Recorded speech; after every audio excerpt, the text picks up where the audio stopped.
Hello everyone, আমি সুচন্দ্রা। আমার নতুন একটা ব্লগে তোমাদের অনেক স্বাগত। পুরো ব্লগটা দেখো, আশা করি তোমাদের ভালো লাগবে। চিনির তো পরীক্ষা হয়ে গেছে, সেশনও শুরু হয়ে গেছে, সামার ক্যাম্প হয়ে স্কুল ছুটি পড়ে গেছে, আর জুন মাসে স্কুল খুলবে। প্রচণ্ড গরম। আর তাছাড়াও চিনি যখন 16 মাসের ছিল তখন ওকে আমি একবার বাড়িতে ট্রিমার দিয়ে ন্যাড়া করিয়েছিলাম। আর তারপরে ন্যাড়া করিনি, চুল বড় হয়েছে, যেরকম চুল তোমরা এখন দেখতে পাচ্ছ সেই চুলটাই রয়েছে। আমি জানি তোমরা সবাই অনেক পছন্দ করো চিনির এই চুলটা, আর আমি পার্সোনালিও চিনির চুল বাদ দিয়ে চিনির চুল আমি ভীষণ পছন্দ করি। আর এখন ডক্টররাও দেখবেন দেখবে মানা করে যে বাচ্চাদেরকে বেশি ন্যাড়া করতে না। তো পেডিয়াট্রিক বলেছেন ম্যাক্সিমাম 1 থেকে 2 বার করবে। যেহেতু প্রথমবার আমি বাড়িতে ট্রিমার দিয়ে করেছিলাম, তাই আমি একবার চেয়েছিলাম ও আরেকটু বড় হওয়ার আগে আগে মোটামুটি 4-5 বছরের আগে একবার ন্যাড়া করাবো, যেটা হচ্ছে আমি বাইরে থেকে করিয়ে আনবো। আর ওই খুর বা রেজার টাইপের জিনিস দিয়ে যাতে গোড়া থেকে করে দেয়। তো এই জন্যেই এবার ন্যাড়া করা। তোমরা সবাই অনেকে কোয়েশ্চেন করেছো কেন ন্যাড়া করলাম, জানি চিনির এই চুলটা দেখতে ভালো লাগে বলে করেছো। তো এই জন্যই আমি না ভিডিওটা বানিয়েছি।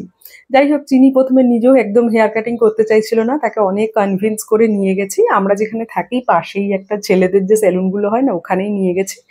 তো দাদা একদম, যেটা দিয়ে আর কি খুর বলি আমি, মানে আমরা এটাকে খুরই বলি।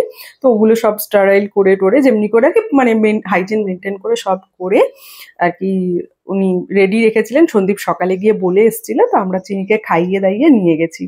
তো প্রথমে তো কিছুতেই বসবে না, কাটবে না। তারপর অনেক কিছু বুঝিয়ে কনভিন্স করে টোরে ম্যাডামকে বলেছি বাবার কোলে বসো, তোমার যদি ব্যথা লাগে ভয় লাগে তাহলে আর কাটবো না।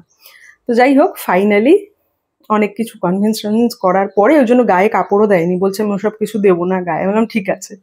তো তাকে নেরু করানো হয়েছে। দেখো না, নেরু মাথায় চশমা পড়েছে, নেরু হয়ে গেছে, মাথায় হাত দিচ্ছে। আবার আবার অনেক মাস আমাকে অপেক্ষা করতে হবে চিনির চুল বাঁধার জন্য। ওই জন্মদিনের আগে আগে হয়তো আবার বাঁধার মতন চুল হয়ে যাবে।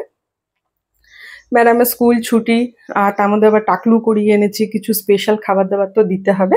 তো এই যেটা ওকে আমি স্পিনাচ রাইস, মানে আমরা যখন আমাদের জন্য পালং শাক রান্না করি তখন তো আমরা যেভাবে রান্না করি ও সেটাই খাই। কিন্তু যেদিন শুধু ওর জন্য করি তো ভাবি একটু ভাতের সাথে করে দিই, একবারে হয়ে যাবে, আলাদা করে আর রান্না করতে হবে না। এটা রেসিপি আমি অলরেডি শেয়ার করেছি, কারোর যদি লাগে বলে আমি স্টোরিতে শেয়ার করে দেবো বা রিলসটাকে রিশেয়ার করে দেবো, তোমরা পেয়ে যাবে। আর আমি খুব শিগগিরই একটা নতুন রান্নার পেজ খুলছি। কেন খুলছি সেটা আমি তোমাদের সাথে একটা ছোট্ট ভিডিওর মাধ্যমে শেয়ার করব, ওই পেজটা থেকেই শেয়ার করব। তোমাদের সবার ভালোবাসা চাই, সাপোর্ট চাই। আর দেখো, চিনি রানি আমাকে অনেকেই জিজ্ঞাসা করো, মানে এমনি তো যারা ভিডিও কন্টিনিউ দেখো তো জানোই যে চিনি একা একা খায়, বাট অনেকেই জিজ্ঞাসা করো ওকে পুরোটা একা একা খেতে পারে। টাইম নেয় বাট একা একা খেয়ে নেয়। দেন ওকে বলেছিলাম তোমাকে নিয়ে আজকে বিকালে আইসক্রিম খেতে যাব। তো ঘুমিয়ে টুমিয়ে উঠেছে, একটু সুন্দর করে সাজিয়ে গুজিয়ে নিয়েছে। আর চিনির প্রচুর হেয়ার ব্যান্ড আছে, মানে একদম ছোট থেকে যারা চিনিকে দেখছে তারা জানবে চিনির হেয়ার ব্যান্ড কালেকশন অনেক। মানে আমি একসময় অবসেসড ছিলাম হেয়ার ব্যান্ড নিয়ে, অবসেসড, এতই অবসেসড ছিলাম, মানে কত যে হেয়ার ব্যান্ড কিনেছি একদিন দেখাবো তোমাদের। তো সামনেই পোলার বিয়ার ছিল, ওখানে চলে গেছিলাম। আর এই গরম পড়েছে, এবার মেয়ের জন্য আইসক্রিম বানাতে হবে ঘরে, সেটাও তোমাদের সাথে নতুন পেজেই শেয়ার করব। তো সবাই পেজটাকে একটু ফলো করে দিও। আমি যখন বানাবো অবশ্যই তোমাদের সাথে শেয়ার করব। আর পেজের কি নাম রাখবো সেটাও তো তোমাদের কাছে কোয়েশ্চেন করেইছি।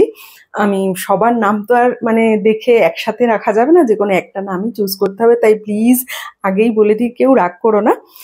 তো এই বাকি ডিটেলসগুলো আমি ওই পেজটা থেকে ভিডিওটা শেয়ার করব। আর এই ভিডিওটা কেমন লাগলো জানিও। টাটা, আবার দেখা হচ্ছে।